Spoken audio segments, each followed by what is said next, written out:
সবগুলো আম প্যাকেট করা ছিল, এই আমটা ভুলে প্যাকেট করা হয়নি। এই কদিন করব ভাবছি, করাই হচ্ছিল না। যেই ঝড় তুফান এক একদিন আসে, আল্লাহ কোন দিন যে আমাদের আমটা পড়ে যায় এই ভয়ে তাড়াতাড়ি আজকে প্যাকেট করে দিলাম। আজকে ভাবছিলাম ছাদে আসবোই না, ঝড় তুফান দেখে আসতে বাধ্য হলাম।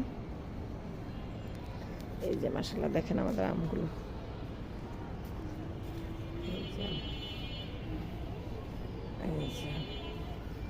এই যে নেটের ভিতরে এক একটা, সব নেটের ভিতরে। মাশাআল্লাহ করে আমগুলা,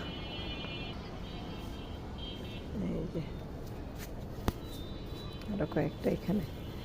এই যে এই ডালটা একদম এইদিকে পুরো ঝুলে গেছিল, এই ডালটা, এই ডালের মধ্যে অনেকগুলো আম।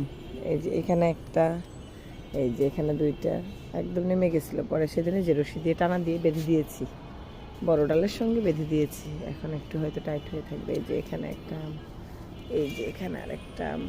মাশাআল্লাহ আল্লাহর নেয়ামত। একদম কয়েকটা আমি ছিল আমাদের মাত্র, এত এত এত আম হয়েছিল, তার মধ্যে এই কয়টা আমি টিকেছে।